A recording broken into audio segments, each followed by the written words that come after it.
We have Chair Ahi who is joining us, Vice Chair Bodnar. Present. Commissioner Bresic. Present. Commissioner Lee. Oops. He's muted. I think you're muted, but I see you there. Commissioner Merrick. Present. Commissioner Meadows. Present. And Commissioner Simic. Looks like we have a quorum. We'll wait a minute or two for the chair to join us again, and then we'll get started. Yeah.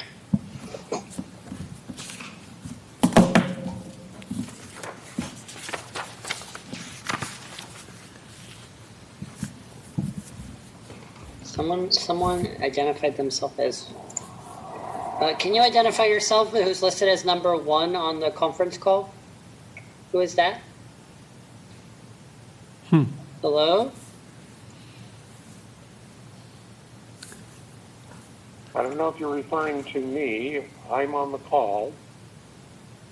No, there's another person who just put 1 as their name, and I'm just trying to make sure I identify everybody so they can speak at whatever agenda item.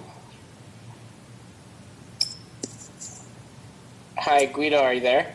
Yes, we can hear you. Okay, you can hear me. Yes, we can hear you now. Okay, sorry about that. I don't know what happened. No problem. Okay, so I just said next up study session for 140 Lyle if you want to start the presentation. Sure. Let me unmute the applicant. Okay. Unmute. Samir, I have your presentation. You can also share your screen. So what did you want to do as the applicant? I think I'll go ahead and share my screen. Guido made a few updates from the copy that you have. That's fine. So let me just give some introduction. So this project is a 5-unit potential subdivision at 140 Lyle. I took this over from a contract planner who went on to do some other work for other jurisdiction. This is kind of a unique project in the fact that whoever wrote this particular section of the zoning code, it mandates that the applicant apply for the maximum density. It is a multifamily project that has some single-family properties nearby, and I thought it would be good urban planning just to do some community outreach before a formal submittal. So the applicant has had a community meeting, and I did encourage the applicant, and he agreed to do a study session with the Planning Commission. So really tonight is the dog and pony show is really from the applicant, just to explain the project and to get some feedback from the community and from the commission, and then take all that in, and then during formal resubmittal demonstrate how they've addressed some of the community concerns and comments. So I'm going to now pass it off to the applicant. So. Okay, thanks Guido for the introduction. Good evening, everyone. My name is Samir Sharma. I'm part of the development team who's proposing a new project at 140 Lyle Street. I'm going to proceed to go ahead and share my screen, and let's get going.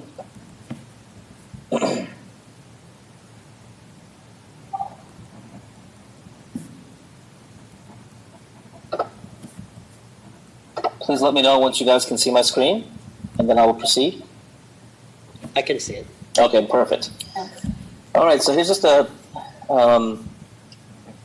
quick intro or project overview. I think Guido kind of gave you a quick snapshot already, but it's a proposed 5-condo slash townhome style project with 4 market rate units and 1 below market rate, very low unit. These are proposed to be for-sale condominiums. The occupants are intended to be homeowners. Some of the floor plan details, just really quickly, most of the units are close to 1,400 square feet. They are all 1-car garage covered garage parking spaces with driveway parking as well. And they are all 3 bedrooms, 2.5 bathrooms, and 2-story units. There are 2 on-site guest parking spots proposed and 1 off-site guest parking spot proposed. Here I'll just really briefly just take you through the site plan or the proposed site plan as it lays out today. As you can see, if you follow my cursor, here's Gabalin coming around this turn, and this is Lyle on this side. We have the 4 units that have orientation or front door orientation towards Gabalin, and 1 unit that has a front door orientation towards Lyle. And we have our 2 guest parking spaces on this side here near Gabalin. Moving on, here's a rendering of an aerial site plan of how the proposed development could fit in with the existing community or existing area. As you can see, we have multifamily projects on 2 sides of us. We do have a single-story home across the street from us on Gabalin, and we do have single-story housing on the opposite side of Lyell. Moving on a little bit more about the outreach meeting that we had. We conducted the outreach meeting on May 14th. The project mostly received positive feedback from the neighbors, and I think was attended by approximately 5 neighbors. Two of the major concerns that were discussed at that meeting were project height. We're proposing a 30-foot tall building, which is within the guidelines, and also there was some curiosity around the sidewalk connectivity on Lyell Street and the existing improvements on Lyell. Pursuant to that meeting, we were able to work with the architect, Richard Hartman, who's also on the call tonight for questions. We've been able to redesign the building so it's sitting at a height today at 28 feet. And our full intention is to comply with continuing the offsite improvements that exist on Lyell and Gabalin to match match what's existing and also what the Public Works Department gives us direction on. After the outreach meeting, I've received a couple of emails from Guido with some neighbors who've addressed some privacy issues with the second-story windows that are looking out towards the other properties. These windows are required for ingress, egress because of fire, fire code. But we're considering possibly maybe frosting lower panels so that sight lines aren't, we aren't able to see out and the person can't see in. And also possibly looking at some strategic tree and shrub planting between the 2 properties. Here's just a quick, it's 3D kind of a fly through, of what we're thinking elevation wise. We took some inspiration from, there was a project on Tyndall that we, it's kind of in a similar zoning district not too far from this project.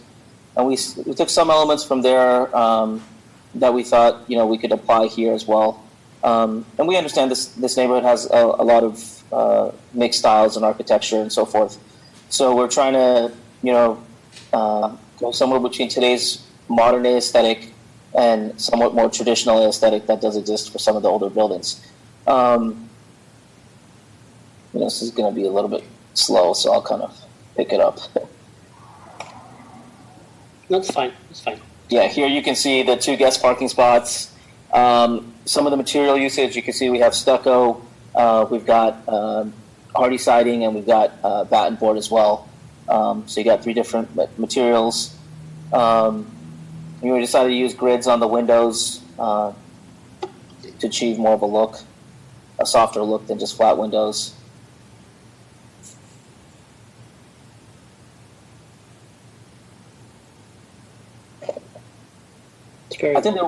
I think there was a question somebody had a question about, they thought this fenced area was like a unit or a structure. And I think from the aerial shot, I can understand where that confusion was. So if that person is online today, they can see it's actually just a regular fencing area. That's the trash area for all the units across the front near the guest parking.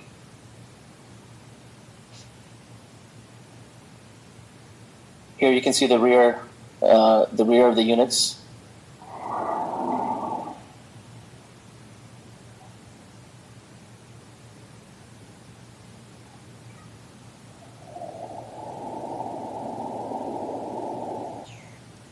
And then you come back to the same, the 1 unit that fronts on the Lyell side versus the other 4 units that fronts on the gavel inside.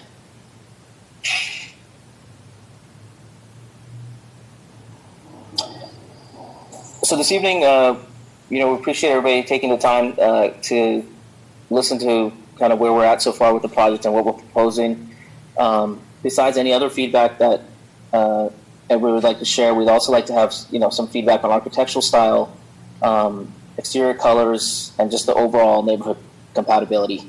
Given that this project is still in its early stages, we'd love to hear some feedback on those items as well, along with anything else that you guys would like to give your input on.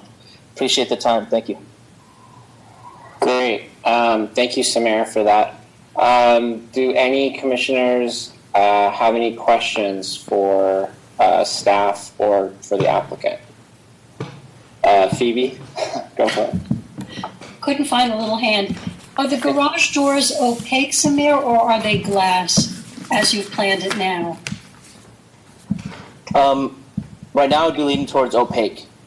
The graphic was similar to the other things, that's why I asked. No, absolutely. Yep. Any other questions from any commissioner? Yeah, Sally. You had mentioned in the presentation that there was 2 guest parking spots and then 1 off-site guest parking spot. Where in the world is that?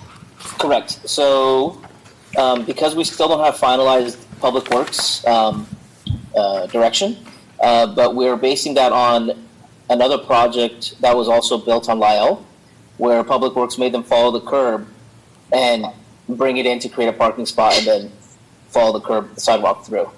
So that's the assumption that we're going to have to do a similar detail. We don't have that direction just yet because of where we're at in the project. Yeah. Okay. But so that's not really off-site. You're not talking about half a block away. You're talking about something right there. Oh, it's right in front. Yeah, correct. It's right in front of the property that will be created by this development. Correct. Right now, there is not per se a parking spot. Yes. Street parking. Street parking. Correct. Yep. Yeah. Right. Okay. Did you want staff? I mean, we didn't really have staff questions. I don't know. Or I had a couple. If someone has questions, they can go before me. well, we can just do applicant now since we're on him, and then go back to staff. I guess. I think that was all I had for applicant right now. Okay. Anyone else have questions for the applicant? We're good on that? Okay. Questions for staff? Anyone have questions for staff? Sally, did you want to go?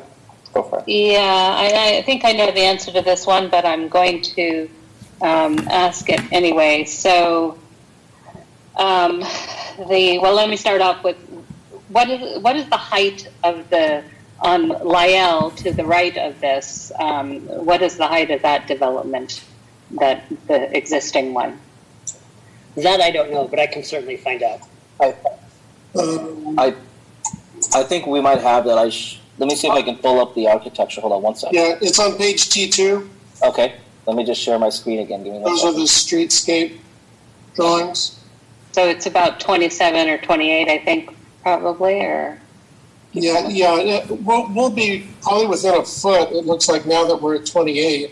It's a 2-story apartment complex with a large hip roof.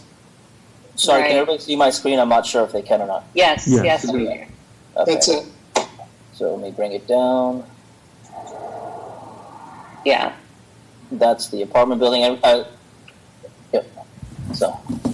And this is probably, with your project is drawn, this is still the 30-foot Yes. render, or yes? It may be, Yeah. Yeah, okay. All right, thank you. That's close enough. So then my question for Guido is, and again, as I said, I think I know the answer to this, but you're saying that there's a 15-foot height requirement, even though 2 stories and 30 feet are allowed in this zone.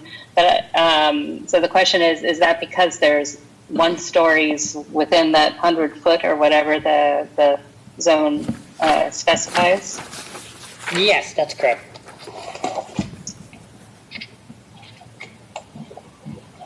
Okay. Phoebe, yeah, you had a question? My question for Guido is, I'm looking at this really good chart that was part of the initial involvement report, and it says that they're short the 96 square foot of storage per unit, and they're short the bike lock. Yeah. It doesn't say if it's going to be a concession or some legal workaround for not doing it, or whether we're simply, it's just not there and I don't know what happens. Yeah, so we're kind of in the pre-application study session phase. So that's something that it's in the zoning code. So we will be asking them for that storage and some additional bicycle parking. That was just some minor oversight on their part in terms of adding it to their site plan, but they will certainly be required to add that for the formal submittal. I guess what I don't understand is, what does 96 square feet of storage mean? That's half of a one-car garage. Is that supposed to be part of the unit? What is the intent of the code, Guido? You know, that's a good question. I've never actually seen that in a zoning code, so I'd have to kind of lean on other people who've been with the city longer. I've actually never seen that, a 96 square foot for storage. That's something rather unique that I haven't seen personally in other cities. So The only place where I know that exists is Montreal. okay, okay. So Is that cubic square feet? Sorry to interrupt. Square. It's 96 square feet. Yes. the code says 96 cubic feet. Oh, That's pardon me, I said correct. That's what I thought. Okay, Yeah. understood. Yeah. So, Interesting. sorry, so with cubic feet, that could essentially be like raised cabinets in the garage, hypothetically. Probably. Yeah. Okay. Does anyone else have questions for staff? I had a couple. So on the site plan on sheet A1, I think that the applicant had mentioned it, but with Public Works, is the driveway and the walkway slabs, are they going to be extending out into the street, or because I'm not sure if I've seen that before where the driveway would extend out past the property line. I'd have to follow up with engineering. So yeah. Oh, okay. Yeah. Yeah, it just looked like that should be kept as a walkway, or not a sidewalk, but something. Yeah.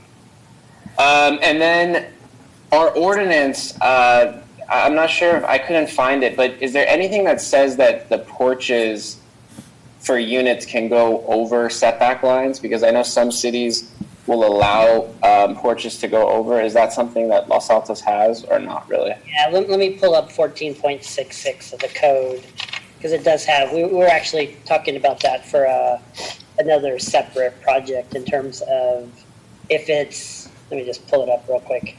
Canopies, overhang, may extend to the required side yard no more than 4 feet. Yeah. So it looks like there is an exception for the patio overhangs. I see. Yeah. Okay.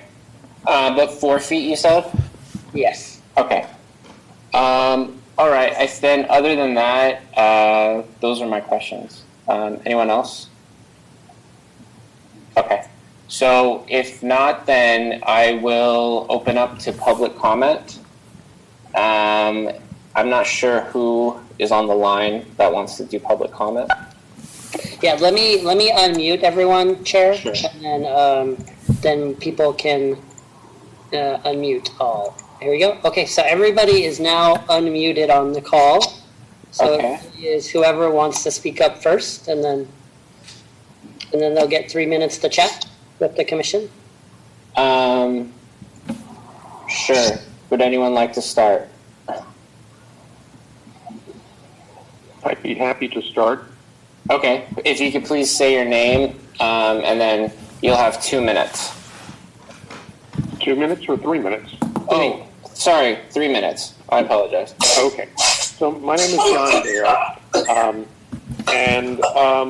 You know, when I was on the Planning Commission, I would have used very nice language suggesting that the applicant could do better and that there needs to be more sensitivity to the neighborhood and the dynamics. But I left the Planning Commission a long time ago, so I'm going to do away with niceties and say, this is 10 pounds of potatoes in a 5-pound bag.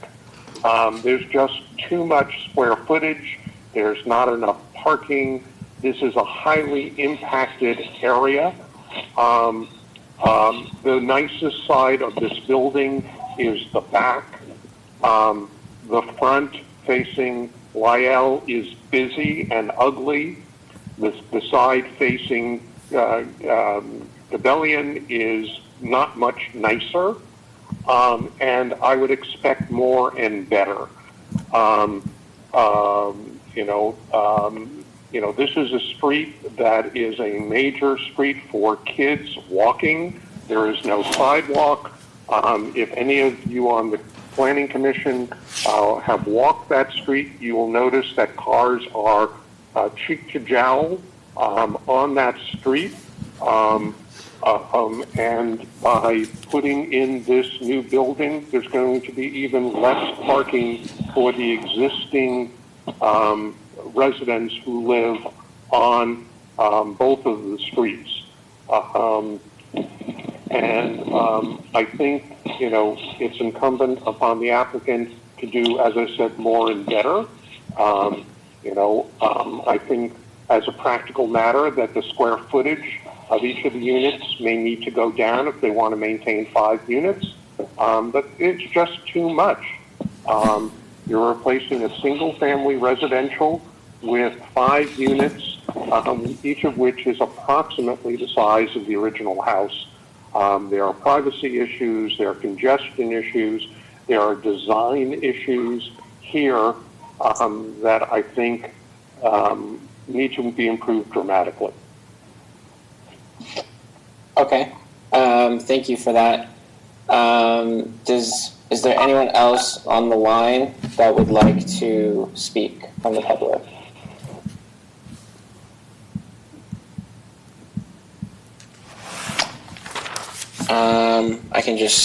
I see Lisa Cole.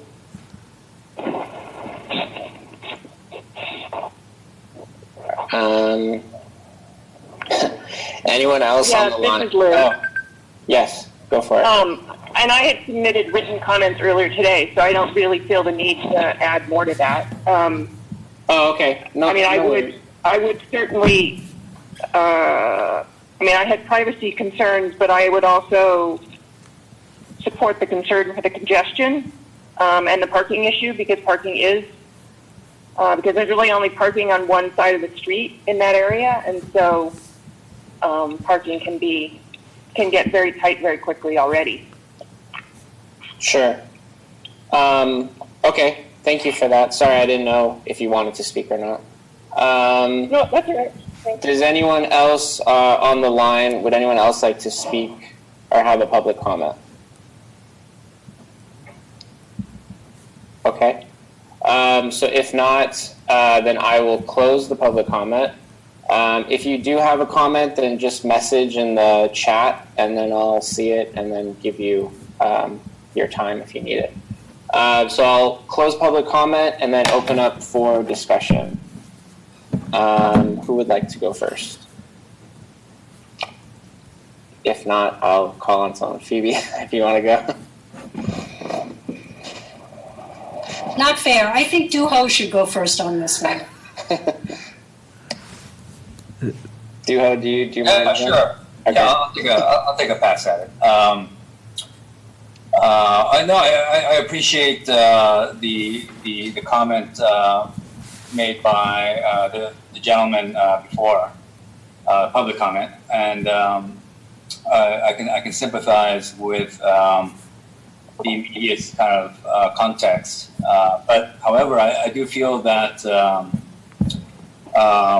when I look at the overall site plan or the aerial shot of this neighborhood, it's clear that there are multi-unit housing directly adjacent to this property. So I think, again, there's precedent there for a higher density. in the neighborhood, and it feels like that this project, I think, again, setting architectural merits aside, I think from a kind of planning standpoint and from an ambition standpoint, seems to fit in to the neighborhood and be consistent with the immediate adjacent neighborhood, neighboring buildings. And I think the elevation that it was put in the set that compares this project to the neighbor is, to me, it's pretty convincing that it's not overscaled. I think the fact that the applicant is making some efforts to further reduce the volume, I think is very positive.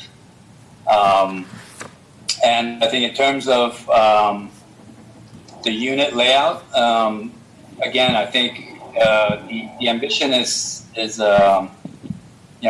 fairly straightforward. It's fairly modest. It's trying to maximize the ability to on this given site, and I completely understand the motivation here. And again, I think if we can move into some of the architectural features and make some observations on that. I think there is a bit of work to do yet on the massing. I think there's an ability to demarcate perhaps a little bit better the individual units. And I think that would help to not make the appearance of it being one sort of gigantic house, so to speak. I think east elevation is read as a fairly, a large kind of parcel, right, without a tremendous amount of articulation in terms of the depth. And I think having elements pop in and out really help. Although there are elements there to support it, like the porch, some of the bay popping out. I think there still can be a little. You could go a little bit more aggressive on kind of outlining the units. I think a little bit more to demarcate each unit, and that helps. And I think that rhythm will help to kind of break down the appearance of it being sort of one large volume. Right? For the north elevation, I think I would recommend a little bit more restraint. It is a busy elevation. There's a lot going on, and there's a potential to take some of those ideas that are developing on the north elevation and apply it, spread it around a bit onto the east and to the west elevation accordingly. However, I think some of the materials that you're looking at seems to make sense. I think color-wise, I would tend to go a little bit lighter than heavier.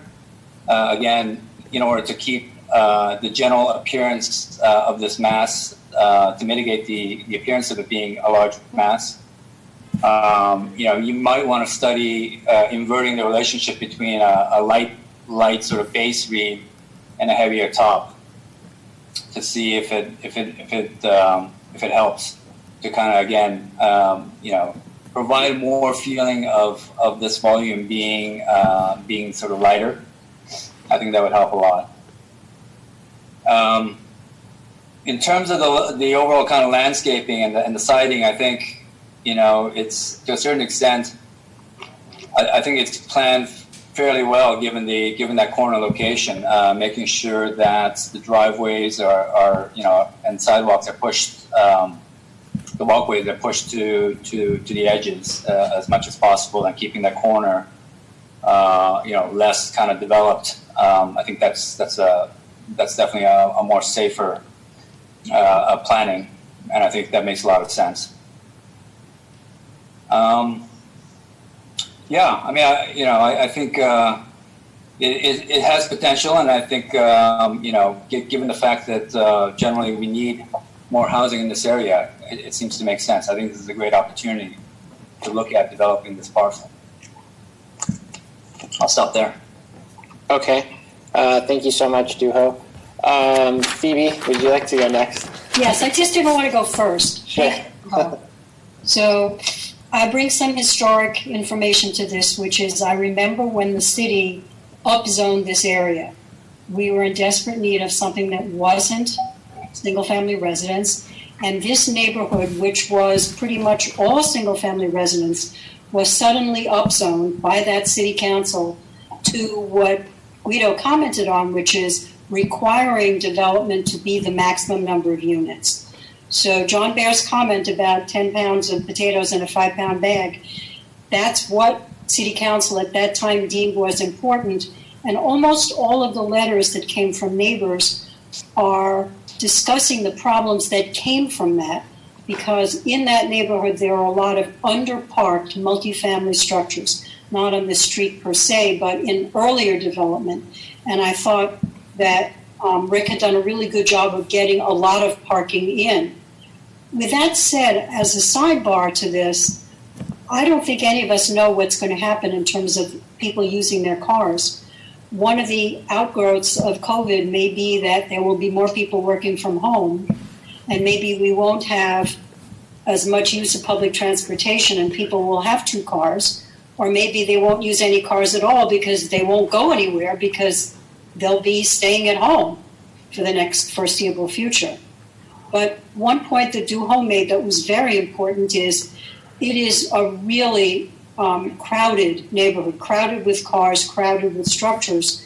And I think having a defined sidewalk, since I walk there with my dog on my extended stay-at-home walks, I really think it's important for Samir to take a look, and Rick, at getting a defined pedestrian way, even if it's a matter of changing the paving across the driveways to indicate to the public that it's okay to walk there, and to have that continuous ability for the flavor of a residential neighborhood, which I think is important.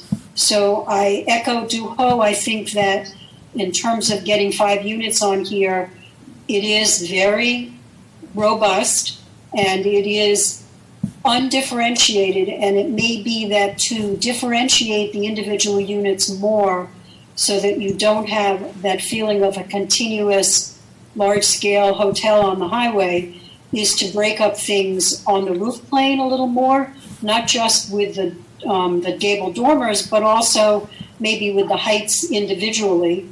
And similarly, maybe those little gable roofs could be more, since they're not trapped by the height limit, they could have a more steeper pitch, which might be more aesthetically interesting.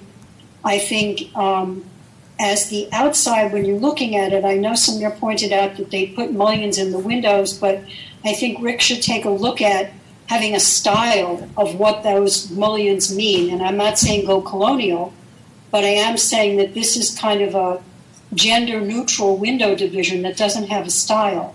And I think the more successful multifamily developments in that area, in that largely intensely developed neighborhood, the more successful ones are the ones that have a very definitive style. And this kind of doesn't have that. And I think it could gain that, particularly using the approach that's already there, which is different materials, and as Juho was saying, shifting dark over light or light over dark, or where the breaks in materials, maybe it's not horizontal, maybe the breaks are unitary. And that's another way of saying this is one house, this is another house that's attached to it, this is another house. So they begin to read that way. Drilling down briefly on the inside, because we really don't have much weight there, I think that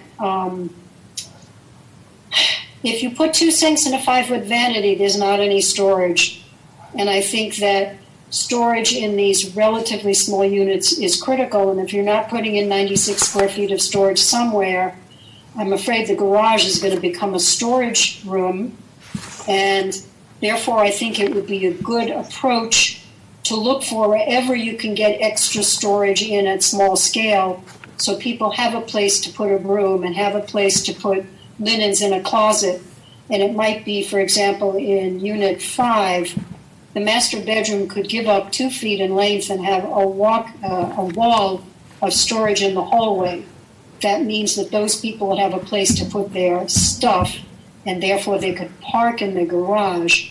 Because my nightmare is insufficient storage means that if there are two cars and the garage is full of stuff, it's going to put a huge impact on people parking in this neighborhood where already people are driving around trying to find a space, and there's, as John Bear said, cheap to jowl. So, and I think every powder room needs to have an out-swinging door, because you can't get in that powder room, close the door behind you, and use the facility. There's no room. If you have an out-swinging door, that's what you do in small units. So, on the whole, I really support this number of units, but I think the privacy is something when you're having multifamily units facing each other, it's always going to be an issue.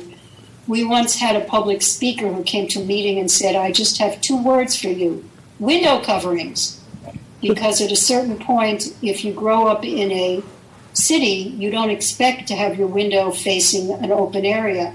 But we've been relatively spoiled in our town because we're suburban and we're used to having long distance eye relief out the window, and that's not going to happen in a neighborhood that's this intensely developed. I don't know if that can be architecturally resolved or whether it's going to have window coverings that come with the unit, or whether, I don't know, as Samir pointed out, you need egress windows out of the bedrooms, and they have to be 5.7 square feet. That's a lot of square feet. So I think this is a good start, but I think that it can really be refined more to have an architectural style that's cohesive and distinctive that people can recognize, and that the units be, instead of reading as one large volume, broken into individual units in some way visually to give that relief. That's it from me. Thanks. Okay, thank you, Phoebe. Sally, would you like to go next? Sure. Excellent comments from both Phoebe and Juho. I'll start with some of the more minor but architectural things that I saw, and obviously not going into the detail that the 2 architects did because I can't. But along the lines of differentiating between, breaking up the space so there's some sense of it being different units, I did notice that there was a start made on that by putting what looked like anticipated to be different doors, different front doors on each of the thing. But that was a very without doing anything else, it just looked kind of disjointed. So I think, as both of the architects have mentioned, you probably need to go a little further in that direction than just sticking odd doors to say, okay, here's one house, here's the other, and really make more of a commitment to that. And they've already talked about that in very useful and constructive depth. So looking at that, a couple things struck me, and I think that overall you've made some good use of the space, but obviously there's one unit, the one on the left when you're looking at the 4 across on Gavilan, and it's got a huge expanse, and it's got a yard.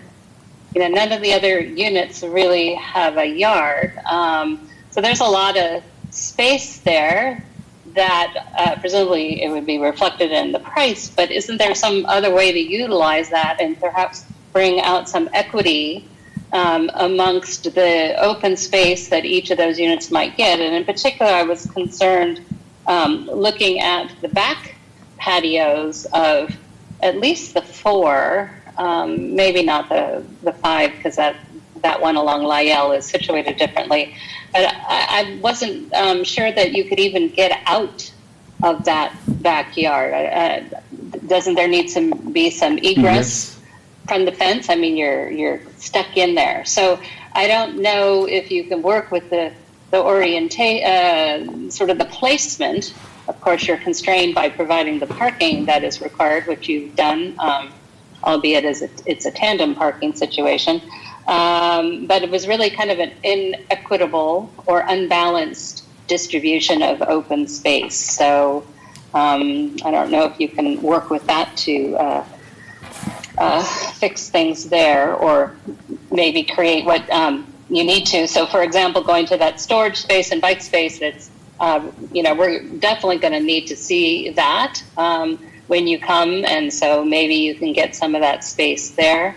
I completely agree with the sidewalks, making that a pathway. I too sometimes walk that street, and there's a lot going on. And whether it's bicyclists or pedestrians, cars, and there was even some sort of road closure today because there was a big cherry picker doing something up there. So it can be very busy. That said, we have the habit of trying to place the ills and the need to correct the what doesn't work in a neighborhood on a given single project, and that is not fair. So we need to make sure we can not exacerbate unduly. This is meeting in terms of parking, and so if everyone else is parking on the street, can we really say, oh, you have to provide 3 parking spaces because everyone else is parking on the street and you can't do it? We're not suggesting that. I'm taking that to the extreme, but what I'm trying to say is this meets the parking requirements.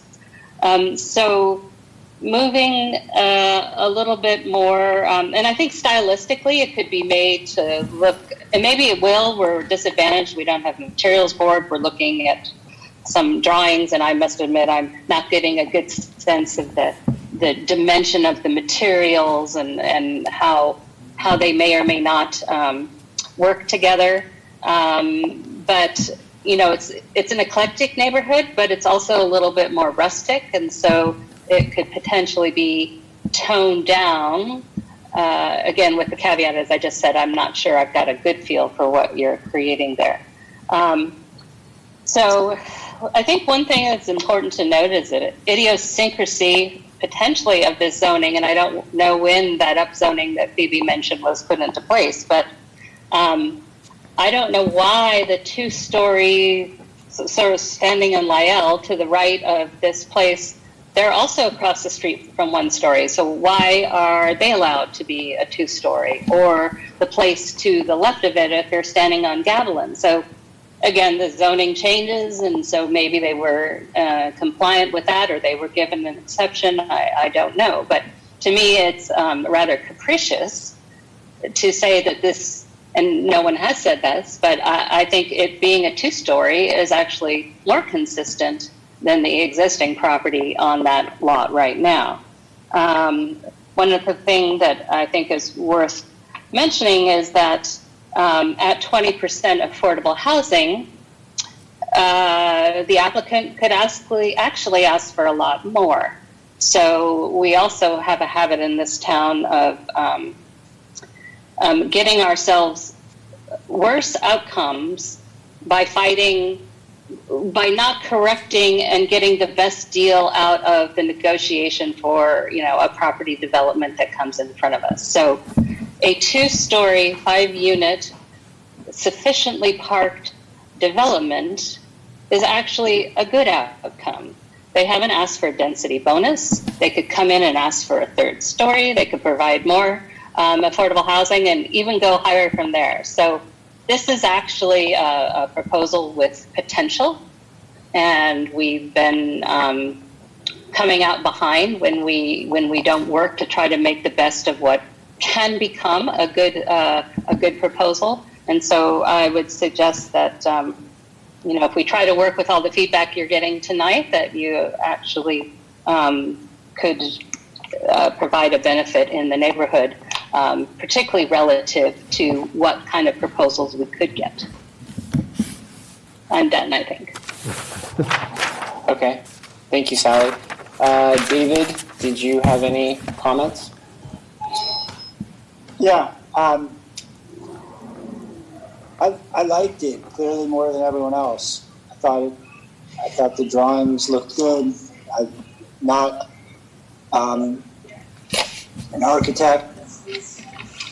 I thought it seemed very nice. It has a nice, quaint look. I drove around the streets this morning. It seemed like it would fit in nicely in the area.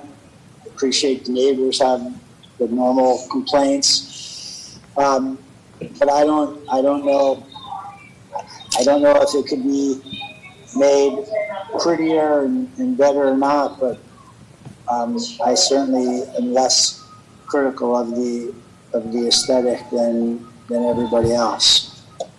That's all I got. Okay, great, thank you. Ronit, would you like to go? Sure. I like this project, and just a couple comments on the upzoning and that Sally said I really agreed with. I think, this is an example where the city made a policy decision that we wanted more housing in this area. We upzoned it, and it shows kind of how long it actually takes for those decisions to actually come to fruition, and how slow the change, the changes that we needed when we upzoned this are exacerbated tenfold now. So to suggest that what was proposed then is too much for this space is not forward thinking and imagining what the newest policy changes that will come down, probably not from Los Altos, because there's too much resistance, but from the state are going to be suggesting. And I concur with Sally where it's like we keep being behind, right? We make these changes, and then when people come forward with projects that comply with them, we reject them. And the time lost, not we, because I don't object to them, but residents who do object to them end up winning a battle but losing the war, right? So they end up getting far inferior projects that are even, bigger. So I am supportive of the density and this proposal, and I really like the idea that we're getting a BMR unit that's 3 bedrooms. I think that's really desirable. You don't often see something with that much space that's something that can really accommodate a family. So I think that, to me, is very desirable. And I also appreciate that the differentiation between the sizes of these 5 units is pretty small. It's 120 square feet. So it's not like they gave the BMR unit this teeny tiny space, which sometimes we also see when there are 1, 2, and 3 bedrooms. It's like the corner bottom smallest unit is the BMR, and that's not what's happening here. I think that this, in terms, applicant asked about comments on color, style, and compatibility. I like the colors, and when I look at the other buildings and their coloring, which is very consistent, and I think that this one is much nicer. I don't know about making the top lighter. I mean, I'm open to looking at it, but I actually think that the way when it's darker on top, it actually kind of is less. I think a brighter, lighter color is really going to pop if it's reversed. I like the combination of materials. I do like the colors. I like the style. I see it as more modern, but it's it's a very non-controversial version of a modern style, and it really does feel very residential to me, as opposed to some of these condo or apartment buildings sometimes that we're seeing that are very contemporary. So it feels like it really is compatible and fits in. I thought Phoebe made some good points about how the layout, I agree with the concerns that she had about placement of some of the features, and I would encourage the applicant to look at that sort of organization. I think that the landscape could be more generous, feels pretty spare, and particularly in the corner, which is, in my mind, kind of like this point where the house is on the opposite side of the street, and then these channels of more apartment buildings kind of meet. It's like more of a gateway, and it's not really a gateway, but it feels like it's a very visible area, and I would just like to see more and more variety and more generous landscaping. I agree that we should make the sidewalks a pathway, as others have said. And that those are my thoughts, but I'm supportive. I like the materials, I like the colors, I like the fact that you're putting 5 homes where there is currently 1. Okay, thank you, Ronit. So I'll quickly go through mine. I think in terms of the type of project, I'm totally fine with it. In terms of the height, I'm fine with the 27. Setbacks, I think that there was something on the document that said that 7.5 and 12.5 was technically an exception, but I thought it looked okay just looking at the ordinance. So, but I am fine with 7.5 and 12.5 the way that you've done it from the building, the 132 Lyle. I think that 132 Lyle, the space in between, I think the issue that I have is I think that maybe more landscaping could be put in between the fence. You have kind of a large patio area, and I just think that instead of having the landscaping on the sides, I think you could have it so that it's screening 132 Lyle, the apartment next door. I think the driveway pavers and the walkways extending over the property line, I would stop it at the property line. I don't think Public Works is going to allow that, so I think that probably would have to change. Area for the garbage bins, this was kind of a technical thing, but I just thought maybe the doors shouldn't swing out into the guest parking spot. I thought that maybe you could have it swing on the opposite side. That side yard for Unit 1 is pretty big, so I thought that maybe, like what Sally had mentioned, having that be kind of an interior space where you could kind of walk in, maybe there's bike parking there, and then the trash bins would open that way instead of opening onto the cars. And then elevations, I think that it would be helpful to have colored elevations so that we might be able to see kind of the colors and the materials. And then, yeah, so even though you have a step back on the second floor, the elevations do feel very flat to me. And so that's why I brought up the porches, if the porches could extend over the setback line, and if that's possible. And I think if you can play with that, then I think you might be able to provide maybe a better articulation. If you can push those porches out, it might give you a little bit more room to play with to kind of push in or pull out on both of those long sides of the building. So I think maybe that should be explored a little bit. And then colors and windows, I really liked Duho's suggestion on the colors. I think that you might want to look at having maybe Unit 1 and 2 different from 3, 4, and 5, or some combination, something that doesn't look like one, like it looks like maybe one single house, but maybe that it looks like an actual multi-unit building. Not 5 different colors, because I think that would be too busy, but a different color combination might be nice. And then windows too, I think that there's a lot of repetition with the windows, so I think that you could explore doing that as well. Powder room, I think that what Phoebe had mentioned, I think that the powder room looks a little tight, so maybe looking at how to expand some of the spaces inside the house. Unit 1, on the second floor of Unit 1, one of the windows, you could move it to the other side, the other wall. So maybe that's one less window that's facing the 132 Lyle. That's something that you could potentially do just to give the neighbors a little bit of comfort. And then, yeah, storage, I think that I did a project where I had to put cabinets in the garage, and it was the same type of thing. So maybe looking at how to implement storage into the garage if you can.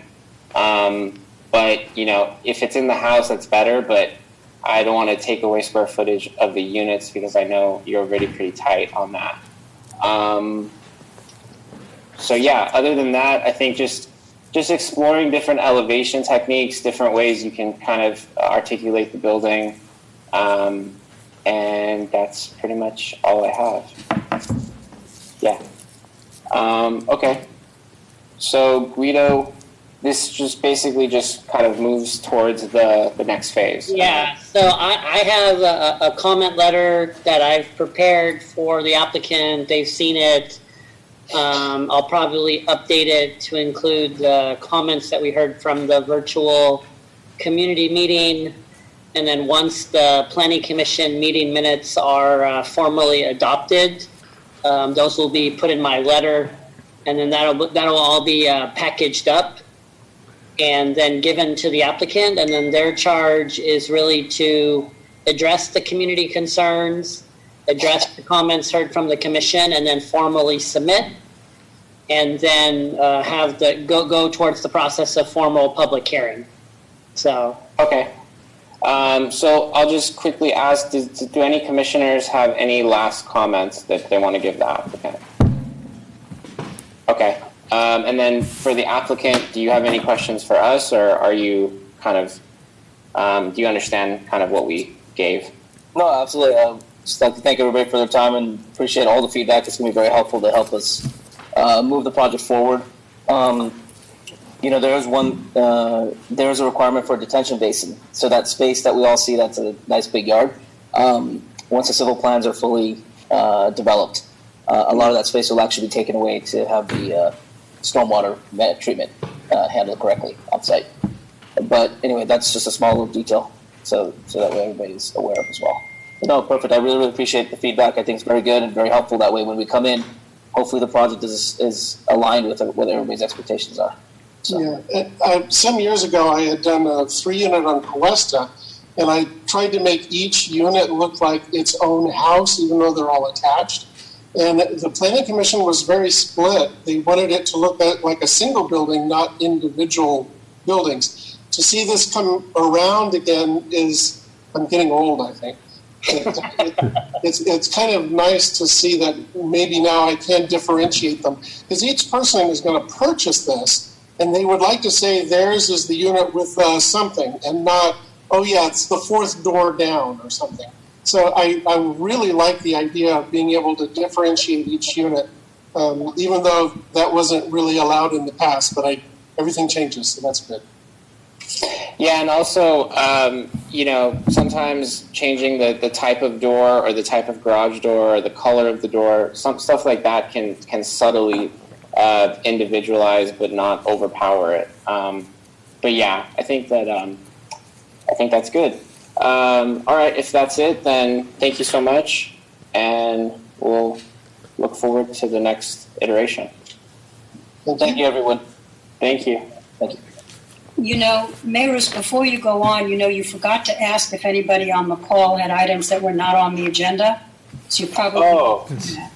I thought I had said that. Maybe I was muted.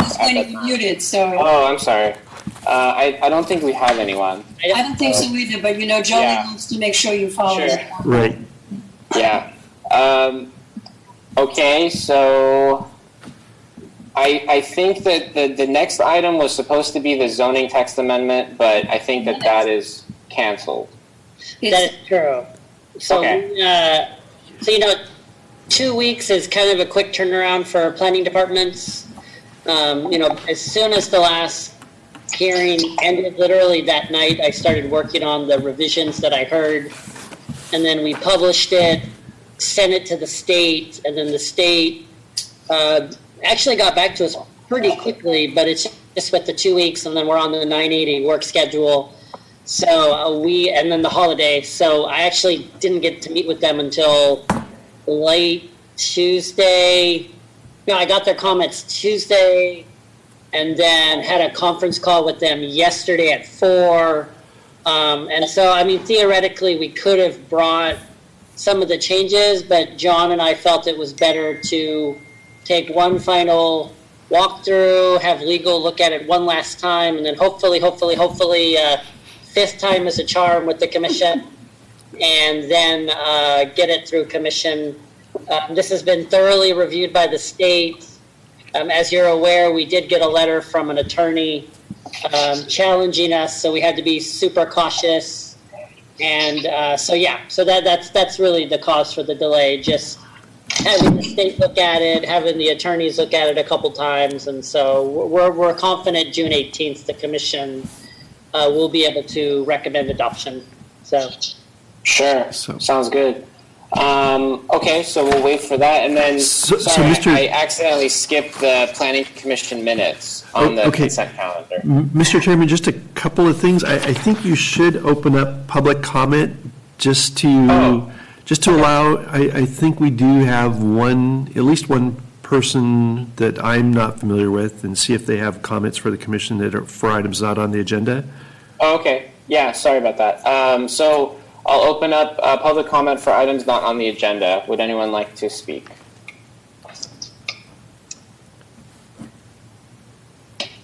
No. Yeah, I've unmuted everybody. So. Oh, okay. Okay. Okay. And so then for the AD consent calendar for the Planning Commission minutes for May 7th, 2020. Did anyone have a comment on those minutes, or? Chair Ahi, I do believe John was trying to get you guys to actually formally continue the AD for the June 18th meeting. Oh, sorry. So we don't have to publicly notice it. So sure. Yes. And I move that we continue the ADU discussion until a date certain, the June 18th Planning Commission meeting. I'll second that.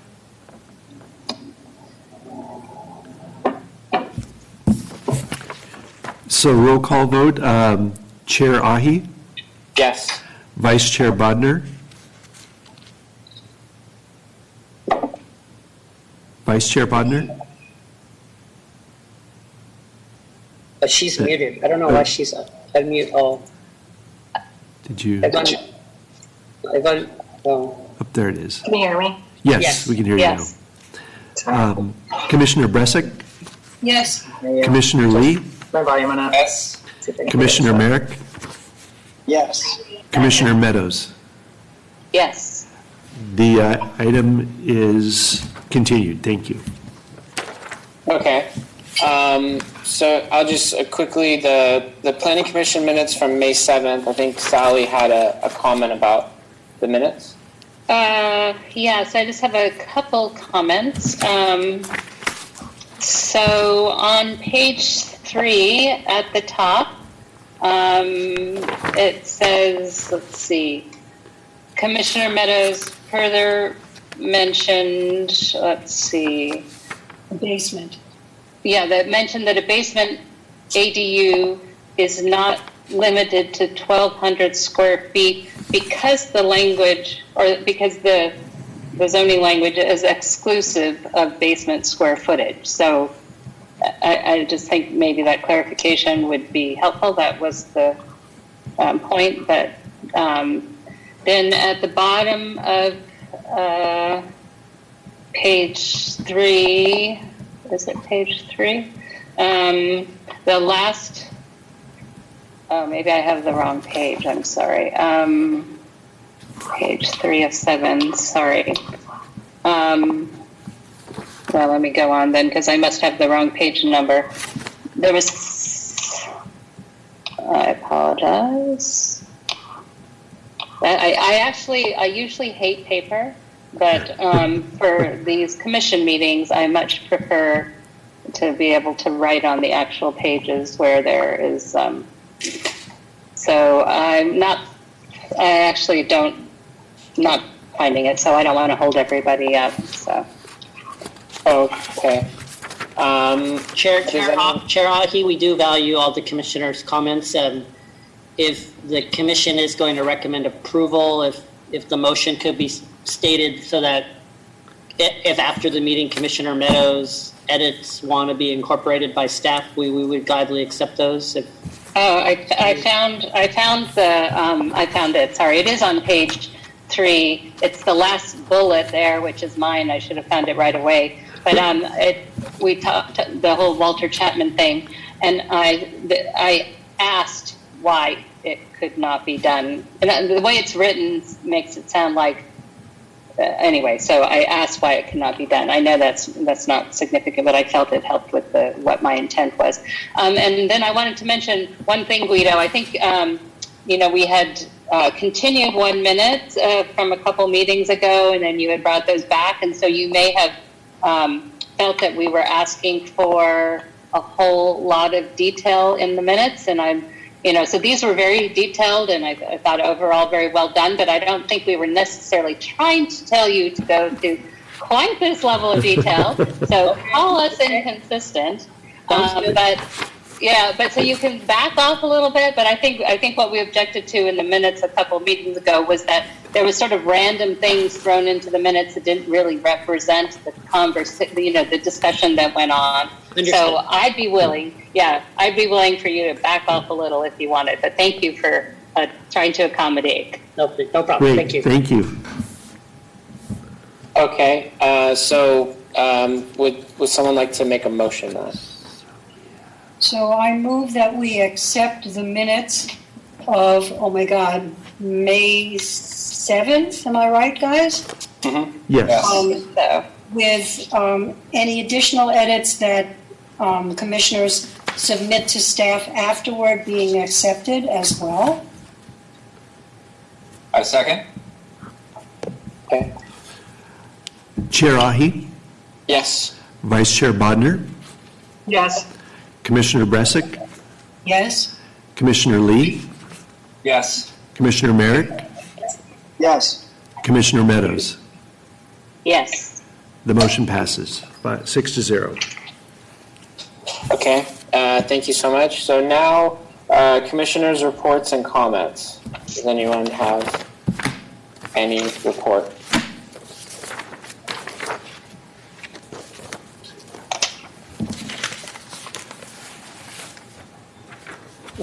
If not, then we can jump to, we can maybe see if John has anything to mention. Just a few things on the horizon for the commission. As you just probably just recall that you continued your ADU discussion to your meeting of June the 18th, so we have something for that agenda.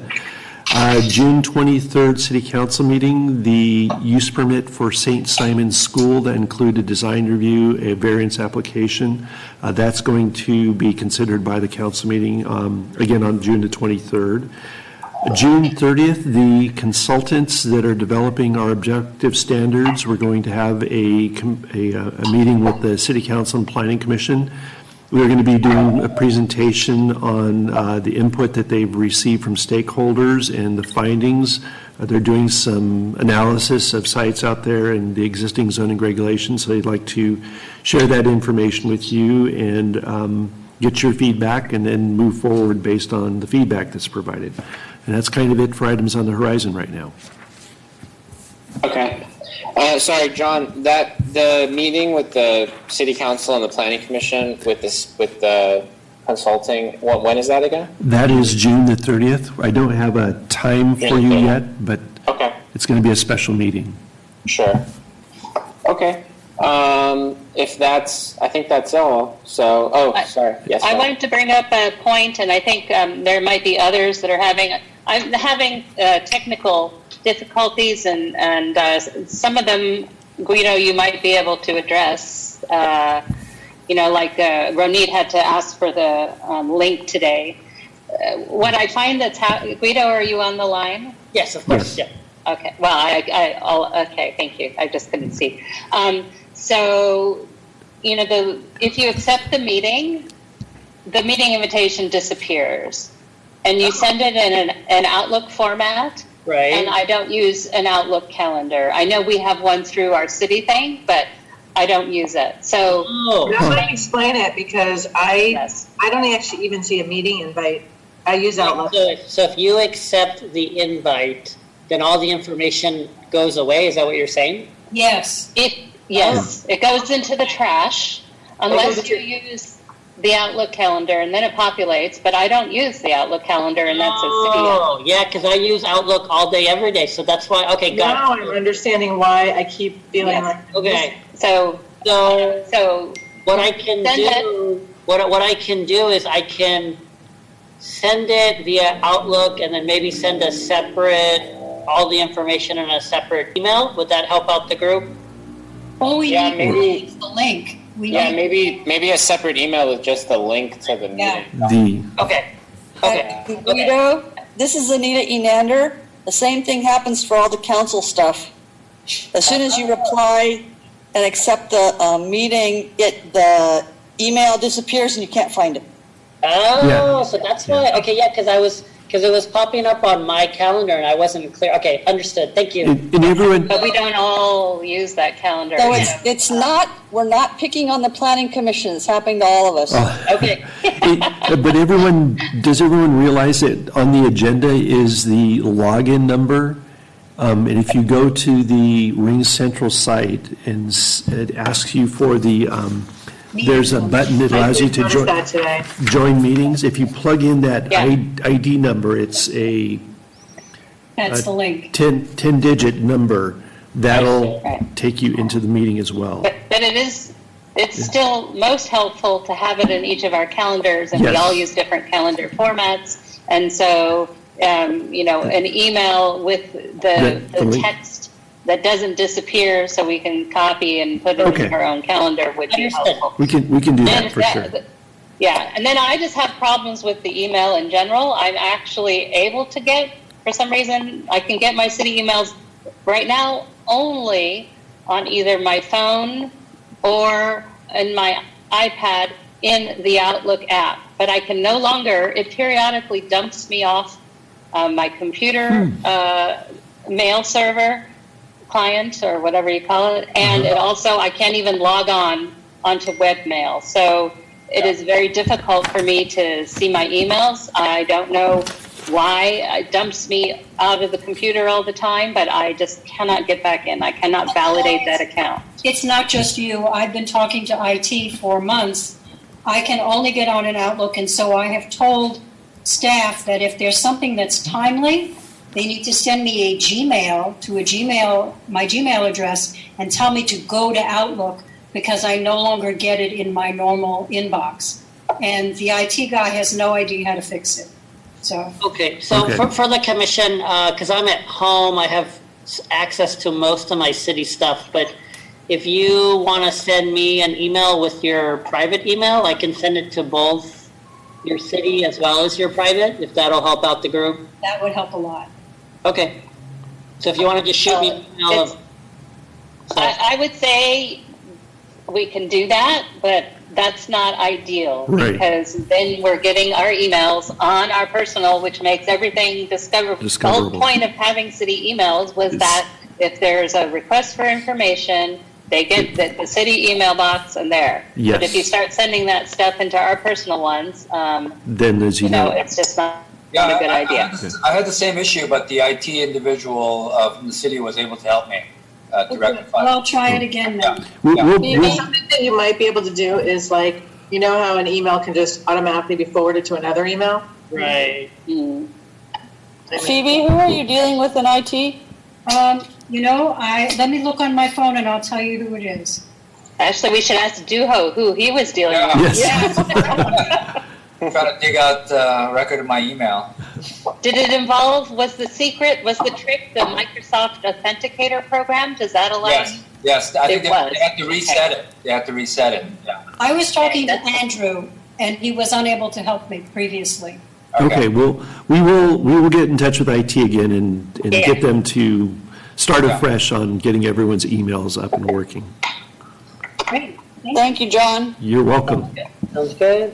All right, so I think that's all. So it is 8:18 and meeting is adjourned. Thank you, everyone. John, Stay cool. Thanks, everyone. can you give me a call, please?